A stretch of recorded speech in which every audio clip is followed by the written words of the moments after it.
Salut les Tokuvors, on est de retour pour les épiviews de Power Rangers Dino Fury avec l'épisode 12.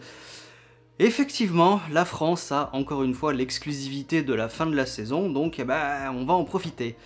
En français du coup.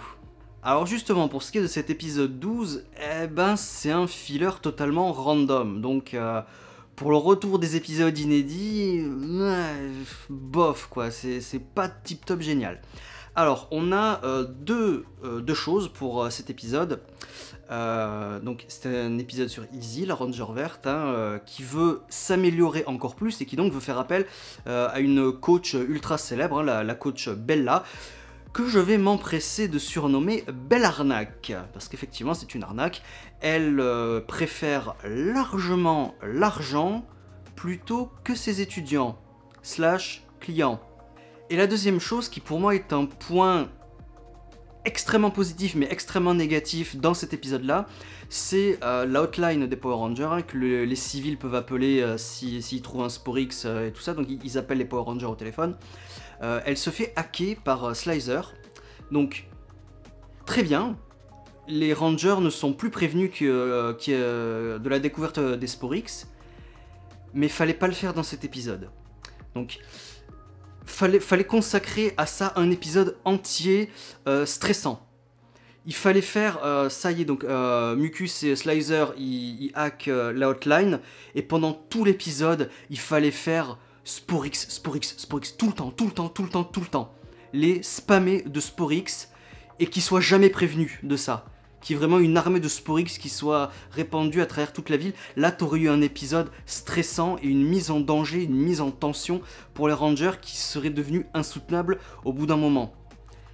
Là, ça aurait été super bien de faire ce plot-là où la hotline se fait hacker dans un épisode où c'était vraiment consacré que à ça. Malheureusement, là, c'est vraiment un plot extrêmement secondaire qui est résolu d'une façon un peu banale. Il y a le retour des Dino Dag. Ouais, super, génial. Donc, il lance les Dino Dag pour distraire Slicer, et on a une qui touche l'appareil qui le détruit. Voilà, donc le postulat de départ pour ça est excellent, mais la réalisation elle est nulle à chier. Vous auriez pu faire un épisode tellement plus stressant avec cette idée-là, mais non. Faut que ce soit dans cet épisode-là, random. Donc on en revient à Izzy, qui embarque Zaito dans cet entraînement avec la coach Belle Arnaque. Y a pas grand chose à dire non plus, parce que plus de la moitié de l'épisode en tout cas c'est consacré que à l'entraînement d'Izzy, et au fur et à mesure elle se rend compte que Bella est une arnaque. Et donc à la fin elle la dénonce et elle devient l'entraîneuse du groupe. Et c'est tout, voilà. Alors quelle leçon il y a à retirer de ça ? Ouais, arnaquer les gens, c'est pas bien, ok, d'accord. C'est tout. Voilà. L'épisode est pas mauvais, c'était sympathique, mais c'est tout. Épisode très très random du coup. On a bien sûr le traditionnel gag de Jane et de J-Borg qui, bien évidemment, malheureusement, ne sert absolument à rien de l'épisode, où on a une espèce de coach robotique qui détecte la sueur, qui détecte quand Jane a soif, qui lui envoie des jets d'eau quand elle a soif, les serviettes quand elle transpire et tout ça.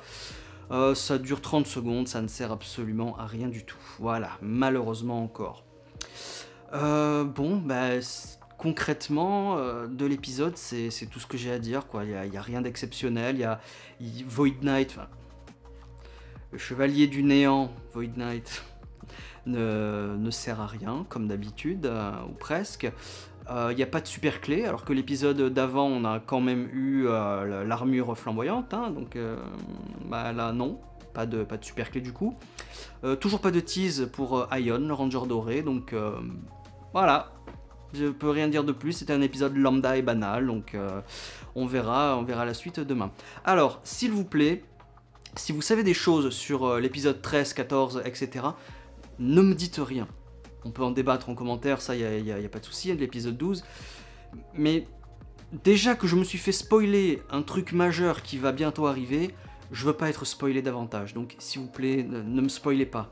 Je veux être surpris par Power Ranger, le moins de spoil possible, s'il vous plaît. Voilà. Je vais quand même donner mon avis sur la version française, parce que c'est la première fois que j'entendais la version française, hein. Je ne m'y étais pas intéressé plus que ça, étant donné que je regarde les épisodes en anglais, je suis la diffusion américaine, donc c'est la première fois que j'ai eu l'expérience de Power Rangers Dino Fury en français. Alors, c'est pas mal. Déjà, bon point, ravi ou ravi, éventuellement, et plutôt bien prononcé, donc merci les adaptateurs français d'avoir tenu compte de la prononciation. Sa voix est correcte aussi, tout va bien. Petit truc dommage pour Izzy, la comédienne de Izzy en anglais, elle a une voix assez particulière, un petit peu, pas dire rocailleuse, mais voilà, on dirait qu'elle force un petit peu sur sa voix. Elle a un timbre très particulier que malheureusement on ne retrouve absolument pas en français, donc je trouve ça un petit peu dommage. Zaito, alors Zaito, j'ai un peu de mal avec lui parce qu'on dirait un ado. Et malheureusement, Zaito n'est pas censé être un ado. Alors, les autres, à peu près, mais Zaito, c'est pas censé être un ado, hein. C'est censé être un chevalier aguerri. En plus, il est très âgé, même si physiquement il le fait pas. J'aurais peut-être préféré une voix un peu plus masculine, un peu plus grave pour Zaito, parce que là, il fait vraiment ado, quoi, hein. Comme Ninja Steel, comme sont censés être Ninja Steel. Là, non, Zaito, sa voix, je la trouve assez mal choisie, il passe pas trop pour moi. Si la voix de Void Knight, enfin, Chevalier du Néant, est un peu nulle, c'est random méchant. Voilà, c'est tout. Donc, ma foi.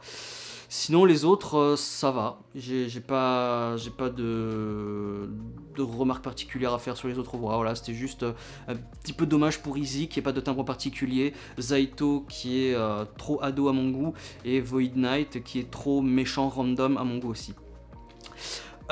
Petite complainte sur le cri de transformation. C'est connexion transformation. Alors, vous savez que vous êtes dans une franchise qui est vieille de plus de 20 ans. Pourquoi vous n'avez pas utilisé le mot iconique de la franchise? Transmutation. Connexion transmutation, ça marche tout aussi bien, voire même mieux du coup, que connexion transformation. C'est dommage. Il y a le mot transmutation qui aurait dû être utilisé, quoi. Mais non. Donc je sais pas à qui la faute. En plus, du coup, même transformation ou transmutation, on perd la notion de Morphing Grid. Parce qu'en anglais, c'est Link to Morphing Grid. Connexion au Morphing Grid, au réseau de transmutation. Du coup, là on perd complètement ce sens-là. Donc c'est dommage. Transformation, j'accepte pas du tout. Transmutation, j'aurais dit... ok, c'est le mot iconique français de la franchise. J'aurais dit, ok, pourquoi pas, même si on perd toujours le réseau. Ok, là au moins, il y aurait eu un effort de continuité à faire, j'aurais moins gueulé. Mais là, connexion, transformation, non. Tu perds absolument tout, voilà. Donc voilà, ben, j'ai pas plus que ça à dire, hein, épisode random. Pas mauvais, je l'ai trouvé assez sympa, mais random qui n'apporte rien au scénario. Donc voilà, on verra ce que nous réserve l'épisode 13. À bientôt, ciao.